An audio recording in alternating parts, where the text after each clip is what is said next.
Já, velkomin að Rauða borðinu á þriðjudagskvöldi.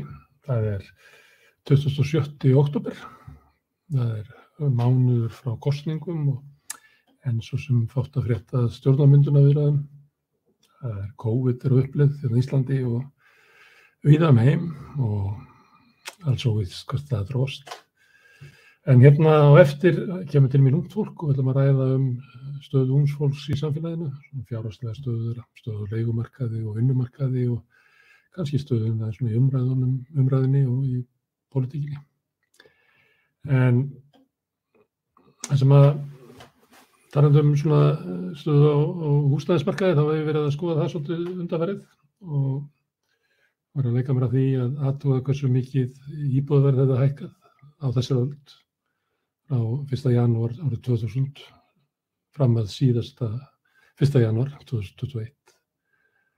Og það hefur hækkað 411%, sem er miklu meira en almennt verðlag, sem hefur bara hækkað 151%. Og þetta merkir að húsnæði er núna tvöfalt dýrara miðað við verðlag heldur en það var fyrir 20 árum. Og einhver geti spurt, getur það verið vegna þess að það sé bara dýrara að byggja? Af því að inn í byggingavísitölunni er ekki bara verð á timbri og steinsteypu og öllu því tóti, heldur líka laun með fólki og laun hækka meira en verðlag almennt. En það er ekki vegna þess að byggingavísitalan hefur hækkað 216% á þessu tímabili, sem að merkir að húsnæði hefur hækkað 62% umfram kostnaðinn við að byggja það.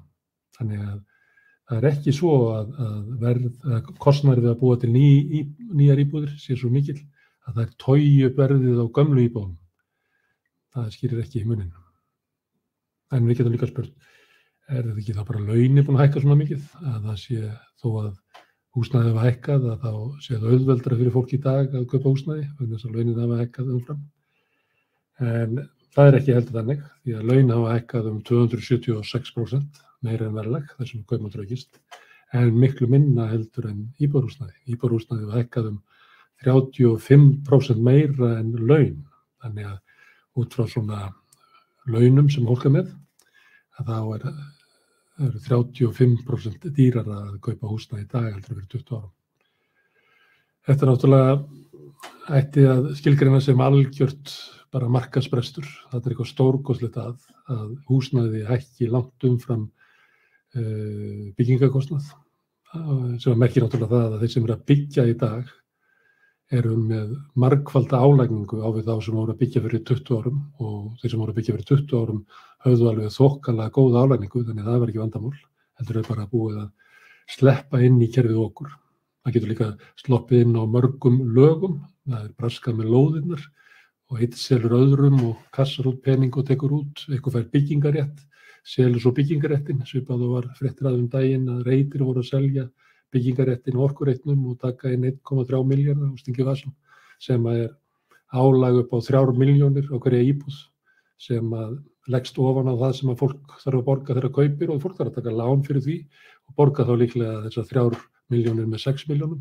Þannig að bara það sem að Reitir að taka út úr verkefninu á þessu stigi áður að byrja að byggja, ég held að ekki sem búin að klára teikningarnar, áður búið að byggja, þá þeir búin að taka út sem að nemur 3 milljónum íbúðum sem er álag fyrir þá sem að munu búðar upp á 6 milljóna. Þannig að þetta kerfi er algjörlega galið og glatað. Og maður getur veltið fyrir sér, hvað stendur á þessu? Upprunar má rekja til stefnubreytinga sem var þegar ríkisstjórn Framsóknarflokksins og Sjálfstæðisflokksins byrjaði 1995, að þá var eiginlega Beyktabraut, þá voru verkamannabústaðnir lagðir af stuttu eftir það, síðan var skrúfað eiginlega fyrir félagslegar leiguíbúðir sveitarfélaganna sem höfðu vaxið töluvert tímann á undan.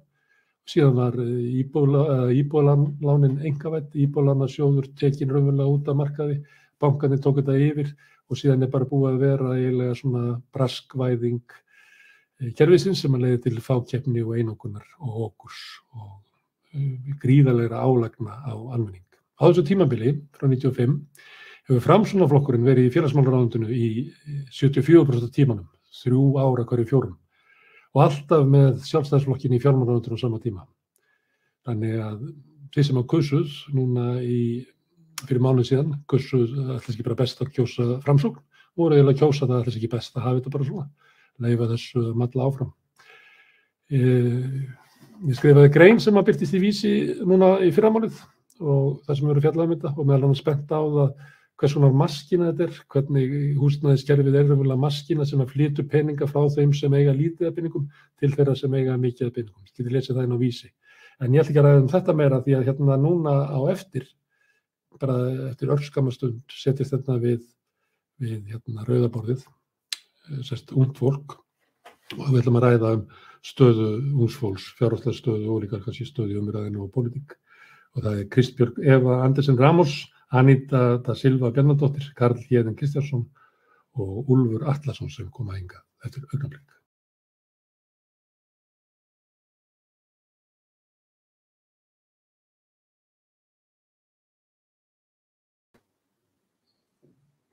Okkur langar til að tala svona veika fjárhagsstöðu ungs fólks og svona jaðarstöðu á vinnumarkaði og húsnæðismarkaði. Og ef við byrjum bara á húsnæðismarkaðnum, Anita, hvað segir þú? Hérna, heldur að það dragi svona ungt fólk niður að hérna þurfa að vera að leigja á dýrum leigumarkaði, erfiðleikum með að vera í aðstöðu til þess að geta keypt og að ganga inn á það að þurfa að láta stóran hluta af ráðstöfunarfé sínu fara í húsaleigu? 100%. Ég meina, sko, þegar rúmlega, hvað er þetta, 3/4 cirka af tekjunum að fara í húsaleigu, þá gefur það bara auga leið að það er ekki mikið til aflögu ef maður ætlar að reyna að eiga fyrir útborgun í íbúð, ekki það að maður komist einu sinni gegnum greiðslumati, það er svo sem saga fyrir annan dag. Ég til dæmis var sett á lista hjá félagslega kerfinu þegar ég var 15 ára og 25 ára var ég ekki ennþá komin í íbúð þar, þannig að ég hef alltaf bara verið á leigumarkaði og einmitt, bara aldrei í rauninni geta lagt neitt mikið fyrir, sko. Það er bara leiga og matur og búið, sko. Þannig að sjálfsög, hérna, er það mikil hindrun að svona stór hluti tekna, alveg sama hvort þú sért ungur í rauninni eða eldri, að þetta á ekki, hlutföllin eigi ekki að vera svona, sko. Alls ekki, sko. Þú segir það að verið komin á biðlista 15 ára, varstu að flutta heima 15 ára? Já, ég flutti fyrst bara til vinkvenna og var þarna að bíða eftir einhvers konar úrræði sem að kom svo aldrei. Þannig að ég byrjaði að leigja bara, og, hvað maður segja, opinberlega þegar ég er 17 ára. Og þú ert ennþá á þessum sama biðlista eftir 10 ár? Já, ég gafst upp í rauninni fyrra, held ég. Þá var ég orðin 26 ára, búin að bíða 11 ár. Ekki búið að gerast. Þannig að þú ert ein lítil ástæða fyrir því að það hefur styðst þessi biðlisti. Það er meirihlutin í borginni svolítið að stærra sig að því að það séu færri á biðlista núna heldur en að voru í upphafi kjörtímabilsins og þú ert þar á meðal. Þú bara gafst upp á biðinu og fórst. Já. 11 ár. Ég meina, það er svolítið, þú veist, maður fær svona stig og það er farið eftir því. Og mér finnst forgangsröðunin vera bara gjörsamlega út í hött. Hún er alveg bara í rauninni skilja hann ekki, sko. Hvernig þá? Getur þú útskýrt það fyrir mér sem ekki þekki? Sko, maður hefur heyrt til dæmis af fólki í neyslu sem að gengur fyrir, víst, að því það þarf að koma undir þeim fótunum. Ég segi, sko, ég vil ekki hljóma eins og að fólk í svoleiðis vanda eigi ekki eiga heimili, en þegar þú ert 16-17 ára til dæmis og í rauninni þarft að fara á leigumarkað af því þú ert ekkert bakland, þá finnst mér að það eigi að vera einhver sem að grípur þig, sko. Það ætti allan að vera svoleiðis, sko. Núna eflaust er það komið. Þessi skrítið að færast aftur listan af því að maður er ekki í neyslu? Já, það virðist vera svoleiðis, sko. Núna ætli ég sé ekki komið fleiri stig núna því ég komið með barn og kannski er ég komin eitthvað ofar á listan, en maður veit ekki, svo kannski það önnur 2-3 ár. Þannig að þetta bara stór hluti ævinnar búin að bíða eftir þessu, sko. Má ég spyrja þig hvernig þú býrð? Finnst þú vera í svona þokkalegri íbúð núna í dag með sanngjarnari leigu eða eitthvað? 250.000. Ég get ekki sagt að það sé... Fyrir hvað stóra íbúð? Þetta er sko 65 fermetrar, 1 svefnherbergi og svo bílskúr. Af því að íbúðin sjálf ekki nógu stór fyrir mig og son minn. Þetta svona í óhentugri kantinu. En eina sem býðst í rauninni, sko. Og þú segir að alltaf 3/4 hluta af ráðstöfunarféðinu fara í þetta, í leiguna? Já, allan að mjög stór hluti, sko. Þannig að þú lítur bara í erfiðleikum með að koma þér í gegnum bara hvern mánuð og hverja viku? Sko, ég nú bara sem betur fer, því miður og sem betur fer, ég veit ekki alveg hvernig það fer eftir hvernig maður lítur á það, búin að læra að ráðstafa peningunum mínum vel. Þannig að ég á alltaf pening út mánuðin, en það bara í rauninni einhver einskær heppni og gott skipulag held ég að það ekki sjálfgefið, sko. Að geta ráðstafa svona litlu fé í svona langan tíma, sko. Það oft fátæktin gerir fólk að sko mjög fjármálalæst, auðvitað það sem haldið fram að það þurfa að kenna fátæku fólki fjármálalæsi. Það eiginlega vitlausasta hugmynd síðar ára að það þurfa að gera. Það algjört rugl, já. Maður lærir það bara. Þú verður að gera það. Þú verður að læra að ráðstafa. Úlfur, þú líka á leigumarkaði, kornungur. Akkurat, ég á hinum opna frjálsa leigumarkaði eða þannig. Og hvernig hefur það þar? Alveg þokkalegt, sko. Við erum ágætlega heppin að vera 3 saman að leigja og þá náttúrulega deilist leigan að einhver leyti. Ég líka heppin að vera í ágætri vinnu og þannig að ég kemst alveg gegnum mánuðin, en það erfitt að leggja eitthvað til hliðar, þannig að ég til dæmis sé ekki fram á að ég geti keypt mitt eigið húsnæði bara nokkuð tíman á þessum launum með þessa leigu, sko. Og hvað heldur að geti breyst að þú fáir ódýrar leigu eða þú fáir hærri laun? Sko, ég gæti haft ódýrari leigu, en þá þyrfti maður kannski að flytja í eitthvað húsnæði sem ekki viðunandi. Ég sætti mig ekki við hvað sem en Og þú getur ekki búið einn, þú býrð með, hvað þetta félagðinni sem þú býrð með? Ég býst með kærastanum mínum og vinkonu okkar og ég get ekki leigt einn, það væri ekki hægt, sko. Og þið 2 valla? Nei, ekki við 2, sko, það væri ekki hægt heldur. Þannig að þú ert svona dæmdur til hvað, eitthvað svona að deila baðstofunni með öðru fólki? Akkurat, alveg dæmdir til þess. Við getum ekki búið ein ef við værum ekki 3. Það bara svoleiðis, sko. Á þetta við margar svona þínur ekki, þú nú frekar ungur svona með að vera... Já, sko... Margir af þínu félögum búa bara ennþá heima eða eitthvað? Jú, algjörlega. Það svolítið svoleiðis, en það eru bara svona persónulegar ástæður hjá okkur sem gerðu það verkum að við þurfum að vera í ein húsnæði, þess að leigja.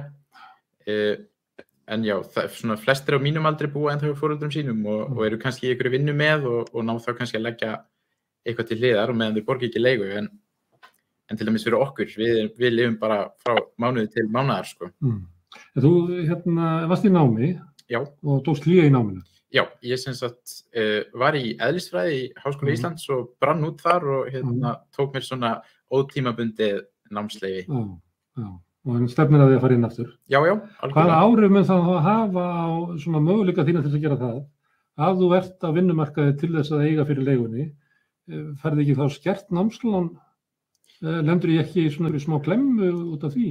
Sko, ég hef ekki skoðað varðandi námslánin, hvernig það verður ef ég fer svo aftur í nám eða þegar. En til dæmis núna, ef ég myndi vilja fara í nám aftur núna, þá gæti ég það ekki, vegna þess að kærasti minn í námi. Og það þarf einhver að vinna fyrir heimilinu, þannig að ég svolítið að halda hinum svolítið uppi á meðan líka. Þannig að ef ég ætla í nám, þá þarf ég að bíða eftir að kærastan mín útskrifist og geti þá staðið undir meiri kostnaði hlutfallslega. Já, það bara svoleiðis. Þetta eru komið svona til 1950.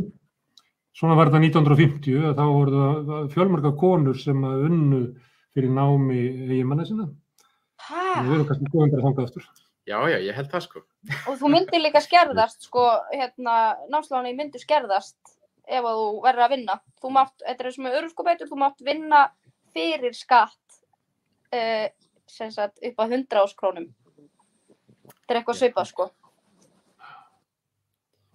Ég held að sé þannig eins og Anita vonandi erum við ekki að hræða þig með þessu, en það fólk hefur lent í þessu, sko. Það er svo erfitt að koma af að þú kemur inn með tekjur sem að leiða til skerðingar og þú lendir í svona allavega hálfu ári, 9 mánuðum sem að geta verið svolítið örfið.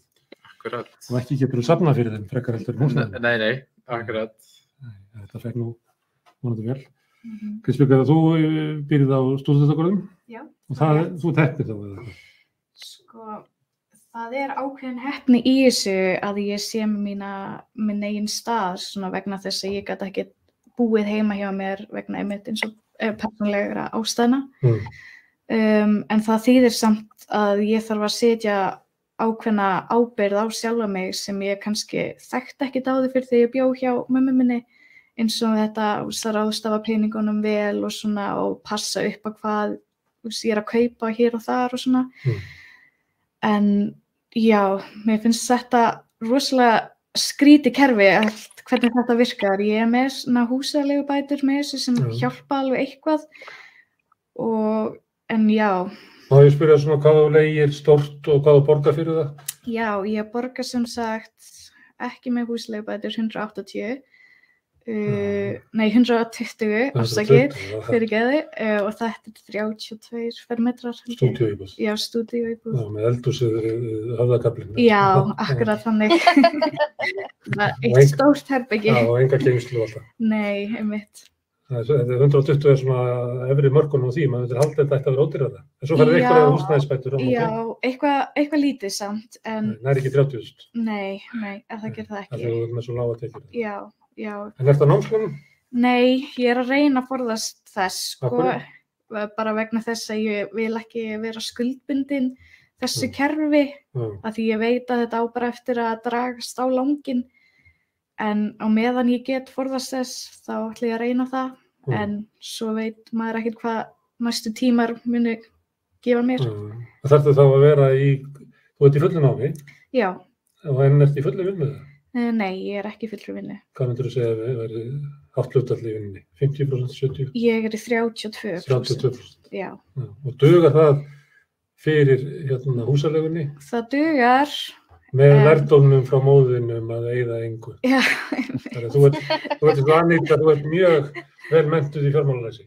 Já, og maður þarf náttúrulega eins og Anita segir, þetta bara svolítið nauðsynlegt. Þetta svona eitthvað sem maður þarf bara að læra. Karl-Héðinn, þú býrð líka á stúdentagörðum, ekki? Akkurat, í svipaðri stærð bara og hún Kristbjörg. Þetta ekkert mikið meira en þið sjáu hérna, smá gangur og reyndar geymsla hérna líka. Og þú borgar svipað 120.000 kall á mánuði og... Ég reyndar í 107.000. Byrjaði í 100.000 fyrir 3 árum og svo hefur það hækkað alltaf smá. Ertu á námslánum eða þú varst að klára námi? Hver staðan þín? Ég var að klára grunnnámið í sálfræði og hef náð að sleppa námslánunum. Maður í ágætri vinnu, helgavinnu, 33%. Og það hefur dugað. Já. Hvað það mikið atriði að taka ekki námslán? Af hverju teljið það að vera skynsamlegt? Í staði fyrir að bara hafa betri ár, að bara hafa tíma fyrir námið þitt eða sjálfa þig og rækta sjálfa þig í staði fyrir að vera vinna helgar. Af hverju það gáfulegra að sleppa að taka námslánin og vinna helgar?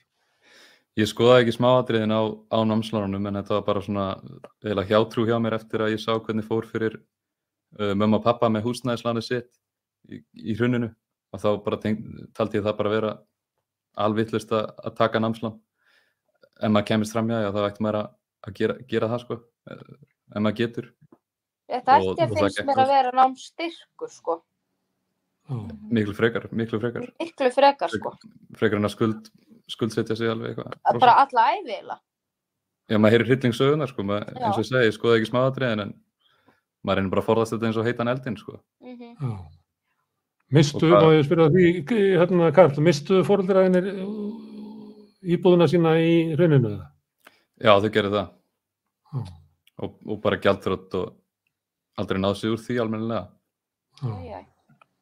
Og hvað varst þú gamall þá?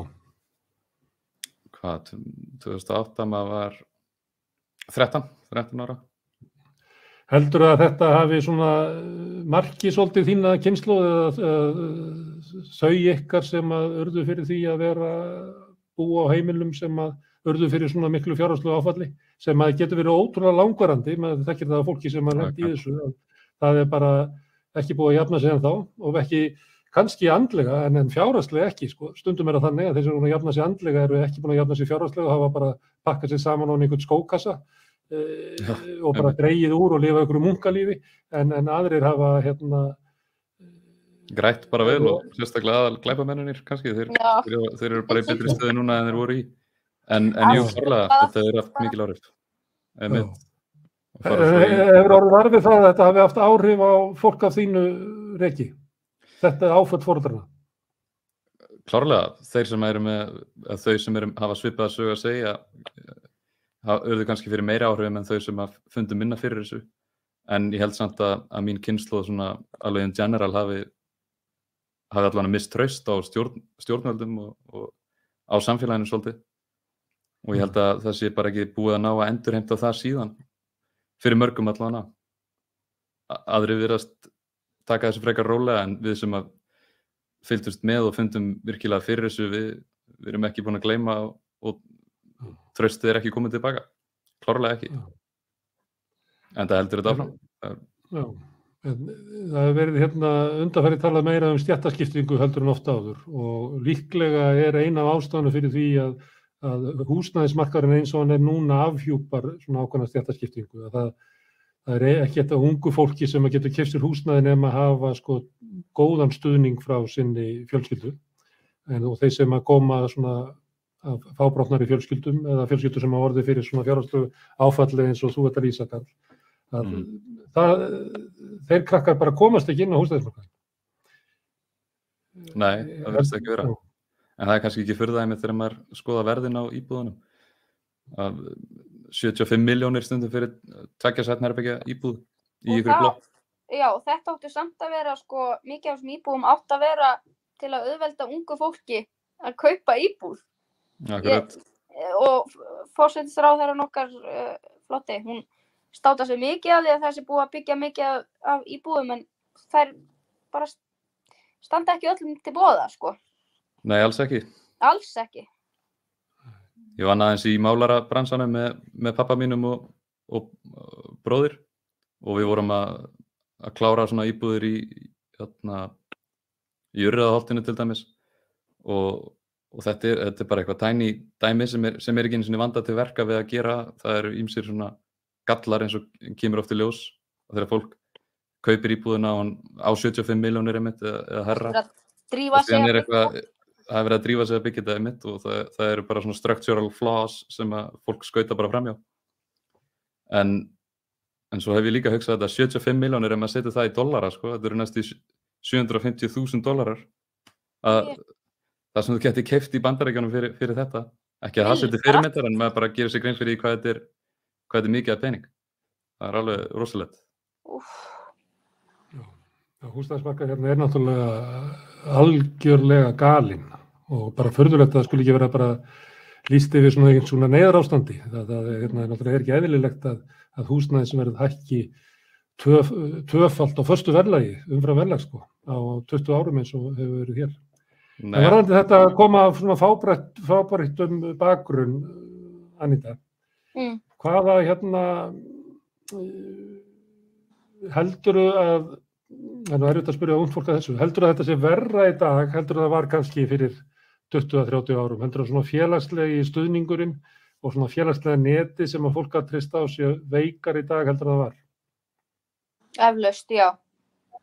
Ég held að séu mun fleiri í neyð og ég held hreinlega að félagslega kerfi nái bara ekki utanum alla sem þurfa aðstoð. Því miður. Ég held að það sé alveg stór þáttur í þessu klúðri, sko.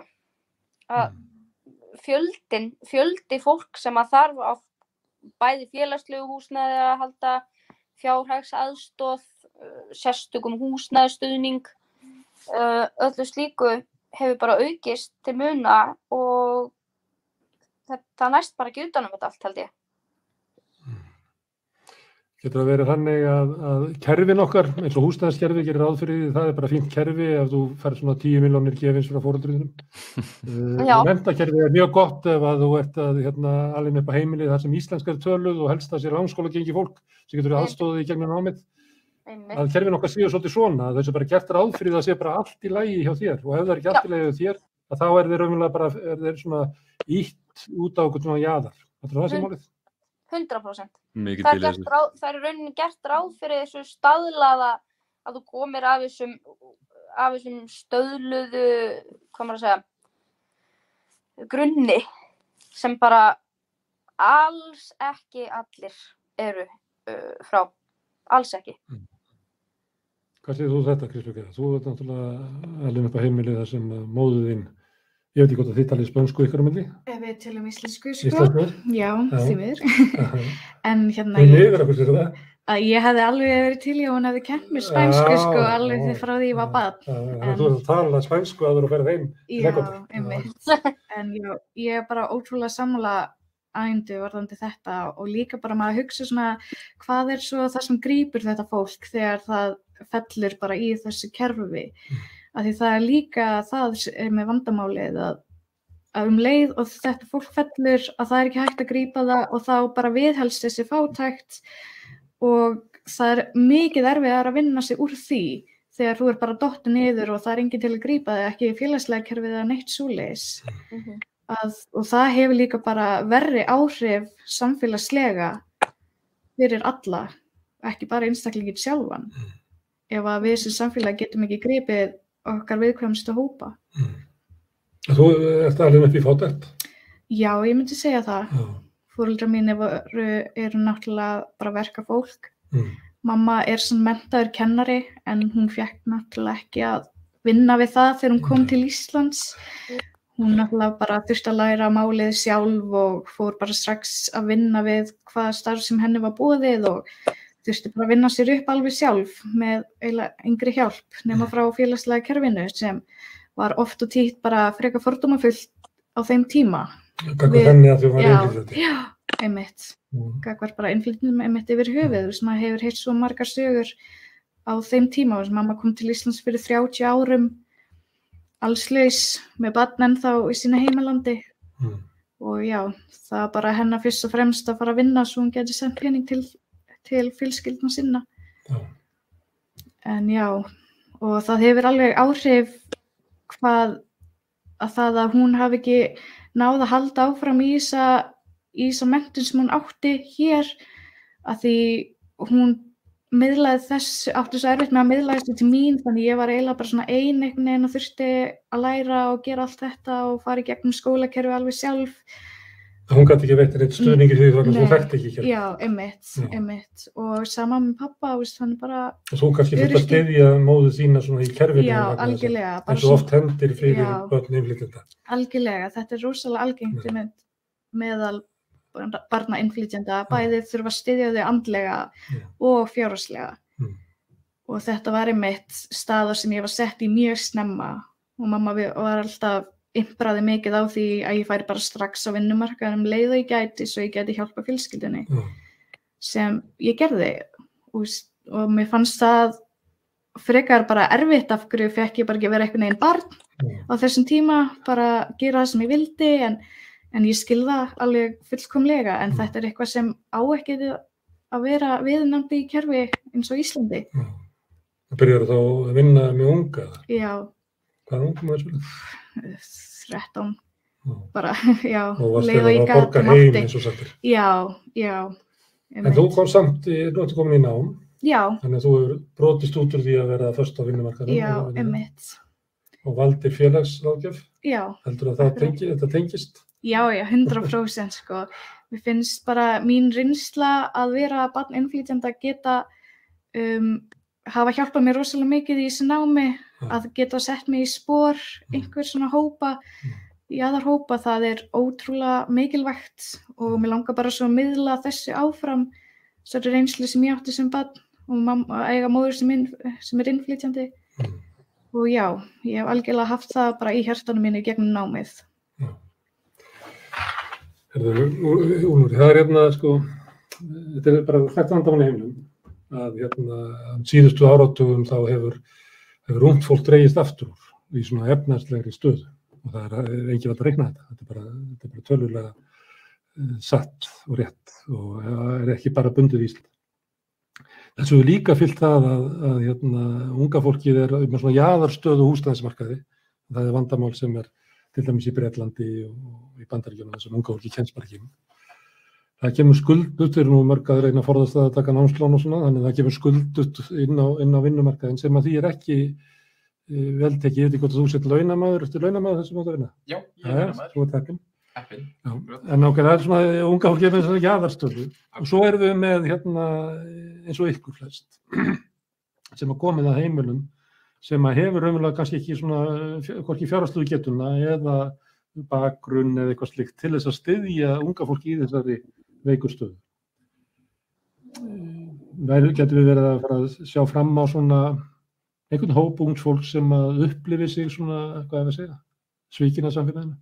Já, algjörlega. Ég meina, þú veist, við sjáum kannski jafnaldrar okkar vera að kaupa sér íbúðir núna eða kannski á næstu árum, en þá koma þau all bara af fjölskyldum sem eru bara mjög efnaðar og þá geta foreldrar þeirra stutt þau þá í að kaupa fyrstu íbúð eða eitthvað svoleiðis, en fyrir mörg okkar sem kom kannski frá fjölskyldum sem er ekki eins fjárhagslega sterkar, þá er þetta bara frekar vonlaust fyrir okkur og þá erum við dæmt bara til þess að leigja á leigumarkaðnum og borga 3/4 af tekjum okkar, ráðstöfunartekjum í húsaleigu, sem er náttúrulega bara fáránlegt. Hvað segir Arenda? Eða flytja úr landi.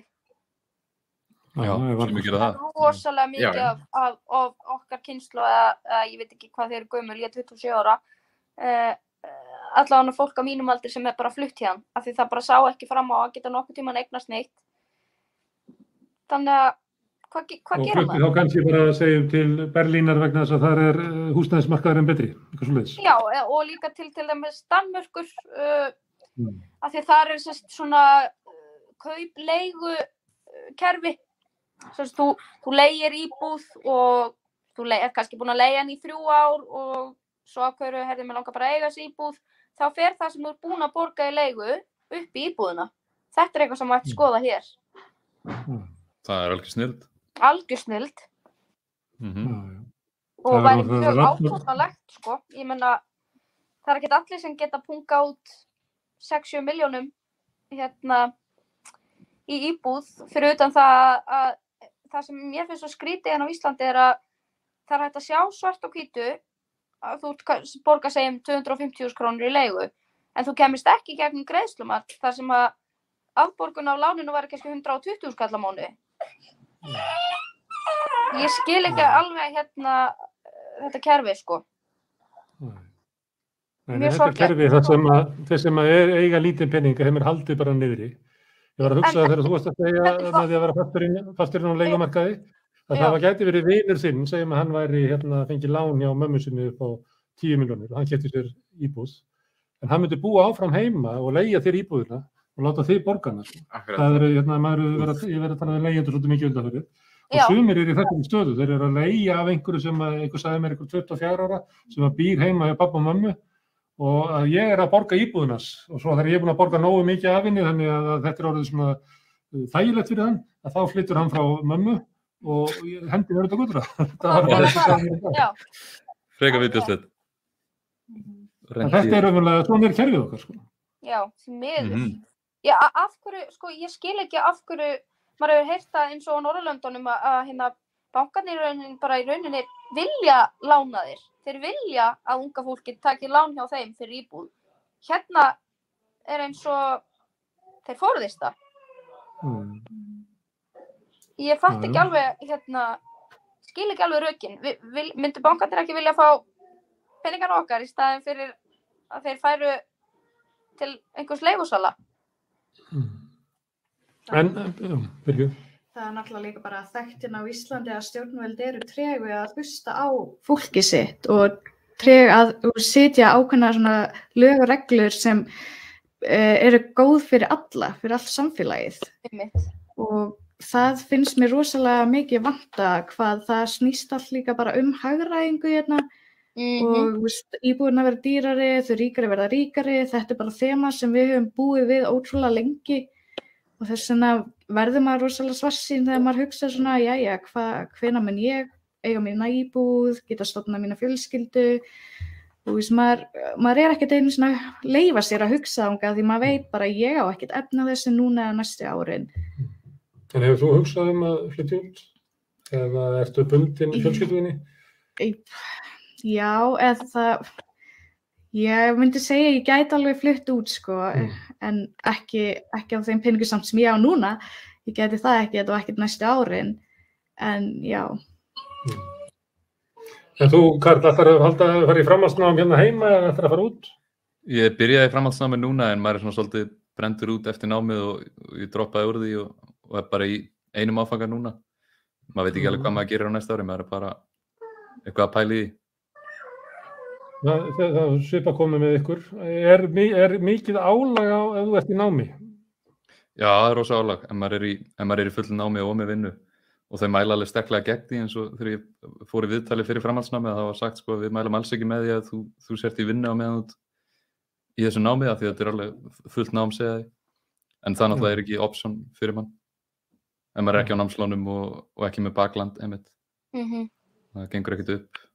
Og það er líklega kennt í sálfræðinni sem að þú ert að læra að þetta sé ekki klókt. Já, nei, maður vill helst setja athygli á einn stað, sko. En þetta er doable, en það væri, þú veist, ekki fyrir alla, alls ekki fyrir alla. Það var alltaf bara glæsilegt að maður fengi borga fyrir að vera í skóla, sko. Það væri það. Ég held að sé í Danmörku, alltaf þetta. Jú. Jú, ég held að þeir séu rosalega gott kerfi, sko. Styrkja fólk í að fara að mennta sig og verða að hafa þá sérfræði þekkingu sem að nýtist í hagkerfinu í dag. Já, það skila sér alltaf á endanum. Þetta margborgar sig. Má ég spyrja þig, Karl, hvað er því að þú ert í sálfræðinni, þessum eru bara fleiri 100 manns í sálfræðinni, mikil ásókn í það nám núna. Hvað er þessu stór hluta nemendurum sem eru að vinna fyrir náminu, sem eru ekki á námslánum, heldur eru að vinna fyrir því eða ekki með styrka heimann? Það er góð spurning, ég veit það ekki alveg hreinlega. Ég er samt heyrt frá fólkinu sem að var með að flestir hafa reynt að sleppa námslánum sko, sem að ég þekki allavega.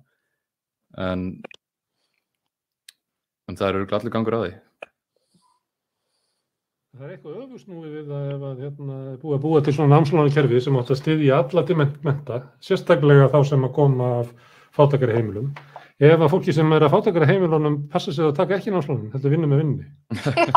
Það er öfugsnúið. Ég er alveg sammála. Ég til dæmis fyrir mitt leyti, ég ætla ekki að taka námslán, ég ætla að reyna að komast hjá því eins og ég get.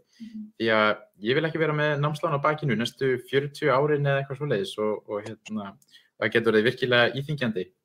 Mjög. Þannig að ég ætla bara að reyna að sleppa því og ég myndi þá þurfa að vinna með námi. Ég hef gert það áður, þannig að það virkaði ekki voða vel, en maður það bara að gera það ef maður ætlar að ná að mennta sig.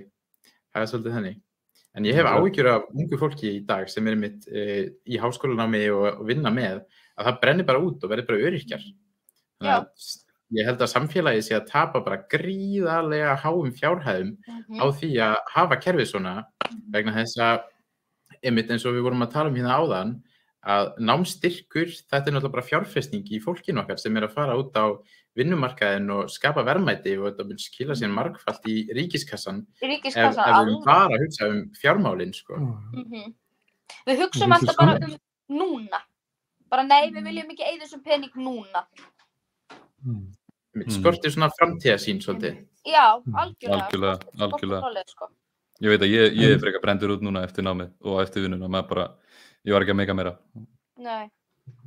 Í Bandaríkjunum hreyfing ungs fólks sem hefur náð lengi, þetta var nú stefnuskrá Bernie Sanders til dæmis, að bara skrúfa fyrir, að strika yfir námslán, að vera með svona júbilei, bara fella nýja námslán. Þessi hreyfing líka í Bretlandi, ég held ég hafi sagt frá því hérna í síðasta þætti, ég var að hlusta á viðtöl við þá sem voru að stýra þessar hreyfingu á BBC og þau voru að tala það hvað verið mikið alvarlegt að fólk kæmi svona skuldlugt út úr náminu. Og voru að tala hvað verið meðalskuldir sem væri á þeim þegar það kæmi út í Bretlandi og það held ég að verið bara rétt rúm 1 milljón íslenska sko. Ég hugsaði sko, ef þetta vandamál í Bretlandi, hvað er þetta skulda milljón? Nei, það var ekki meira. En þetta þótti þeim alveg nóg til þess að segja, við erum eitthvað kerfi sem bara ekki að ganga upp. Það ekki þannig að sá sem að kemur og skulda 1 milljón eða 1,5 eða eitthvað, að hann sé það betri aðstöð í samfélaginu, hann að fara að kaupa sér íbúð eða þá hann leigir, þar að börnin að koma með þeim kostnaði, að það bara fjárhagslega eða svona þjóðhagslega vittlust að láta þessa einstaklinga bera þessar skuldir og vera að fóðra þessi lán í ofanálag. Það er hugmyndir á þeim og ég var að velta fyrir mér, þetta lítur að koma einhvern veginn til Íslands, en þegar ég að hlusta á ykkur hérna núna, held ég bara að stærra vandamál vinna með námi. Krafan eftir að vera sú að ég á að geta verið í námi og þess að þurfa að vera að vinna með. Ég held einmitt að það sé ekki þekkt víða að vinna með námi nema kannski einmitt á Norðurlöndunum með eitthvað svoleiðis en ég til dæmis ég tala um fjölskyldum mín í Ekvador þegar þau eru að læra það bara 100% þeirra tími fer í það að læra og klára háskólan og allt þetta þeim finnst bara brenglað að maður þurfa að vera að vinna eitthvað með námi. Það það. Svo þóttu það líka að vera þannig að háskóla áriðin eru svona árin þar sem að fólk finnur sjálfan sig og svona. Þannig að það getur verið mikið álag í náminu, en þú þarft líka að hafa tíma fyrir félagslíf, þú þarft að hafa tíma fyrir pólitíska þáttöku, þú þarft að vera tíma fyrir að verða til sem manneskja annað en bara sem námsdýr og vinnudýr. Það pínu verið að hlekkja okkur unga fólkið bara við einmitt skólan og þurfa að bara að afla peningnum fyrir að borga leigu og allt þetta. Við erum bara svolítið einhvern veginn föst, af því ef við fáum ekki þetta rými til að skapa okkur eigið frelsi, hvernig einstaklingar munum við þá verða í framtíðinni. Ef að við byrjum svona ung að segja bara nei, ég má ekki gera þetta, ég má ekki lifa lífinu af því ég þarf að passa mig á að eiga út mánuðinn. Kulnun. Já, vera í kulnun út af afkomu kvíða og álægi. Og eftir tvítut náttúrulega fáránlega óheilbrigt. Það það, vá. Algjörlega, frekar grillað að fólk sé að koma til námið þannig. Yngra fólkið, bara á næstu árum. En hvað rætt svona hluti, maður spyrja því Karl Héðinn, hvað hérna eins og þessa stöðu sem að þið eru að lýsa, hún kemur svolítið óvart þegar ég er að hlusta á ykkur. Svona grunnt þetta þegar ég heyri ykkur segja þetta eins og oft þá skilur maður svona alvarleikann þegar maður heyrir alvöruna sem á bak við þetta. Hvað rætt svona kjör ungs fólks af ykkur svona ákjafð og festu? Bara, ég hef ekki mikið séð fara fyrir því eiginlega, sko. Það náttúrulega Röskva og Vaka í háskólanum, stúdentafélögin ættu kannski að vera í því en ég hef tekið lítið eftir því persónulega. Það aðalega bara á kaffihúsunum eða á barnum, kjallaranum, þar sem við ræðum þetta saman nemendurnir, hvernig við höfum það og etc. Það þurfum við ekki að skipuleggja baráttuna, það er svona liður í allir í svona baráttu að orða hlutina fyrst og búa til einhverja samstöðum og móta, kröfunar, það þarf ekki að vera svona formlegt, en það sé svona einhvern veginn ljóst hver svona helstu vandamál og hópsins og hver andstæðingurinn og á hverju maður að gera kröfur. Slík vinna eitthvað staðar í gangi? Ég er bara svo forvitin. Ég líka að spyrja vegna þess að ég tala við svona fólk á mínu reki og það með svona ranghugmyndir unga fólki. Heldur unga fólki alltaf nóga tíma, ekki bara fá unga fólki til þess að gera þetta. Svo tala maður unga fólki og það er bara langmest busy fólk sem ég tala við. Ef þú vilt fá okkur til þess að gera eitthvað, þá skal þú tala við fólk svona 60. Það er kannski ein ástæða fyrir því að það er engin svona skipuleg hreyfing varðandi stöðu ungs fólks á húsnæðismarkaði eitthvað svoleiðis. Það er kannski bara ein ástæða fyrir því að við höfum ekki tíma til að vera spá í svoleiðis hlutum. Að reyna að skipuleggja okkur eitthvað saman og svoleiðis. En eins og í háskóla núna eru 2 stúdentahreyfingar sem eru einmitt segjast vera að berjast fyrir öllu þessu hagsmunum stúdenta og allt þetta en ég hef tekið eftir því ef að þú ert ekkert eitthvað inn í þessum hreyfingum þá veistu bara ekkert hvað í gangi. Því þau eiga einmitt að beita sig fyrir hagsmunum stúdenta og þau segjast vera að berjast fyrir því til dæmis að háskólinn sé bara frýr fyrir alla og allt þetta og námslán stúdenta það eigi að lækka þau og eitthvað svona, hækka. Já, og svo ef þú ert ekkert í þessu þá þekkirðu og veist ekkert þessa baráttu. Nei. Og sögulega þetta svona uppeldisstöðvar fyrir stjórnmálaflokkana. Já, og ég það ætti náttúrulega, félög ætti náttúrulega að berjast gegn því það náttúrulega mikil vá í því að vera eins og svona undirdeild stjórnmálaflokka. Þau eru bara alls ekki nógu róttæk finnst mér, sko. Nei, en þau eru orðið róttækari. Það svona smá aukið tónn. Það eitthvað ekki rétt, já. Ég fylgdist ekki mikið með þessu. Það er ekki frá námsmönnum, sko. Finnst mér að þau hafa verið aðeins róttækari. En ungt fólk sem ekki í námi, Anita, ert þú í námi?